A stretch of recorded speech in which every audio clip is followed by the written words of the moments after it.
Buenos días. Hoy me encuentro en Puerto Carreño Bichada, detrás de mí está el río Orinoco y más atrás al fondo vemos la República de Venezuela.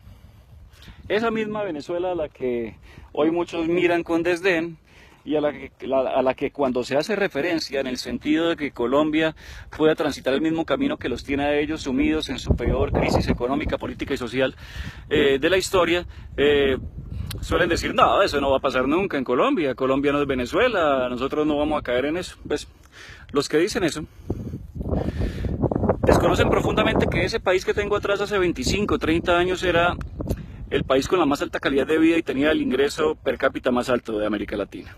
Los colombianos éramos la mano de obra barata de los venezolanos.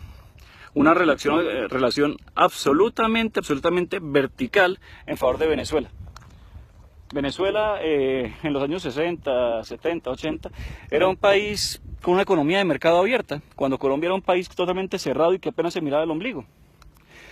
Yo que soy nacido en Bucaramanga, de niño tuve la oportunidad de visitar frecuentemente el Táchira y lo hacía porque mis padres viajaban a Venezuela a conseguir lo que no se conseguía en Colombia.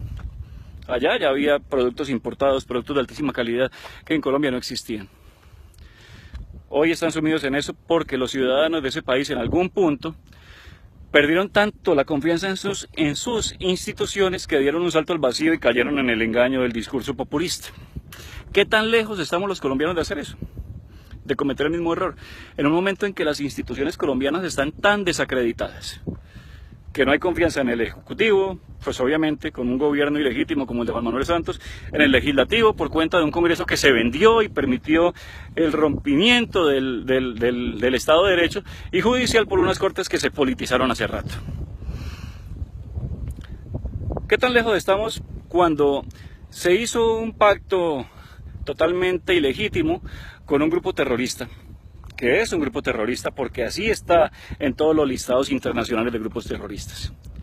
Y hoy ese grupo terrorista no solo no se somete al ordenamiento jurídico al que estamos obligados los colombianos, sino que se le crea una justicia que está por encima y que amenaza con que todos los colombianos nos tengamos que someter ante ella. Una justicia ideada para lavarle la cara a los peores criminales de la historia de Colombia y que hoy tiene a uno de esos máximos perpetradores del crimen, como Rodrigo Londoño, alias Timochenko, anunciando con bombos y platillos que es candidato a la presidencia de la República. Ante este terrible escenario, hay quienes echan campanas al vuelo y dicen, no, es mejor que Timochenko esté haciendo política que echando bala en el monte.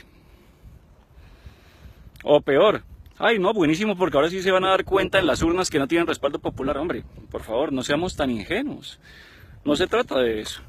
Se trata de los sentidos mínimos de justicia que hacen que una sociedad funcione.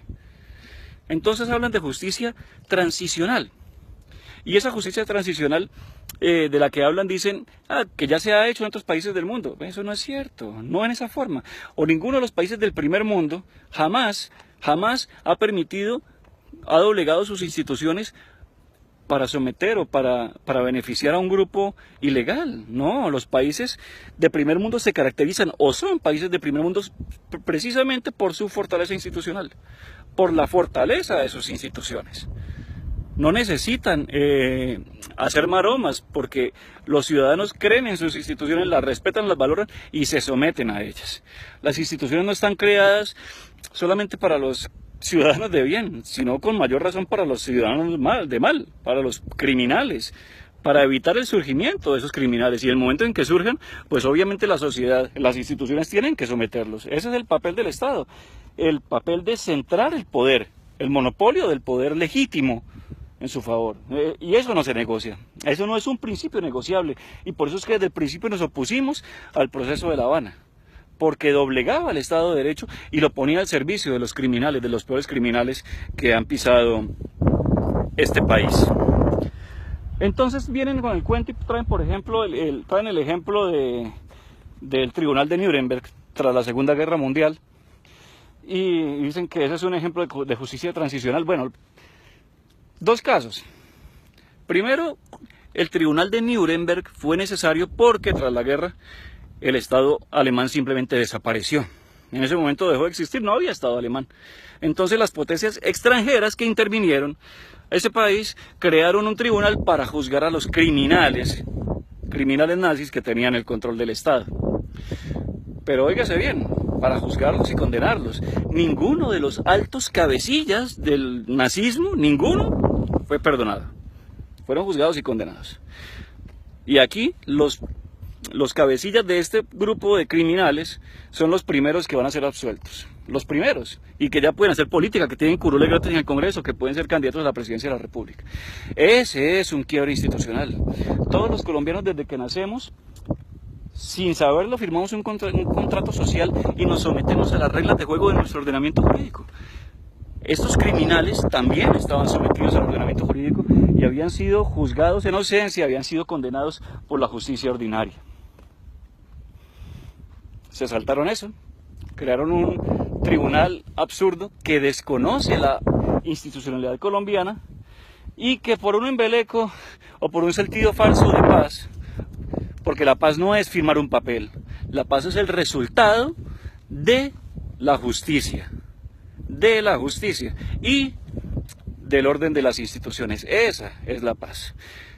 Por un embeleco de traer una ilusión de paz que nos tiene sumidos hoy en el peor momento de corrupción del país, que nos hace sentar sobre una bomba de tiempo, porque en el mismo tiempo que se estaba gestando toda esta paz, se descuidó la lucha contra las drogas y Colombia en los últimos 5 años quintuplicó la producción de droga, un país cuyo peor combustible desde hace 40 años es la droga, es la cocaína. Hoy está con más de 200.000 hectáreas de cocaína en una perfecta bomba de tiempo. Ay, que hay paz, que vea que los hospitales están vacíos. Vea, si a Pablo Escobar no lo hubieran perseguido, el tipo no hubiera puesto todas las bombas que puso. Lo mismo está pasando ahora. A los grandes capos de la droga de este país, en cabeza de las FARC, no los están persiguiendo. Y un mafioso, al que no lo persiguen, es un mafioso feliz. Los criminales, sin que los persigan, son felices. Están sacando toda su mercancía para afuera, para los mercados internacionales, y están haciendo una riqueza inmensa. Entonces, en el momento que se vuelva a apretar esa tuerca, que se vuelvan a perseguir esos grupos criminales como es deber del Estado, la bomba de tiempo en la que nos sumió el señor Juan Manuel Santos va a explotar. Y a eso nos vemos abocados a partir de ahora. No estamos en una paz. Estamos en el ojo del huracán, en el momento de la calma chicha, un momento que está muy cerca de pasar, porque ningún país con más de 200.000 hectáreas de coca puede siquiera soñar que está en una paz posible. Entonces, este llamado que hago hoy simplemente busca que no caigamos en el engaño del populismo y que, lejos de permitir que quiebren nuestras instituciones, las fortalezcamos. Los colombianos no podemos aceptar que nos amenacen con llevarnos a una justicia creada por el terrorismo desde La Habana.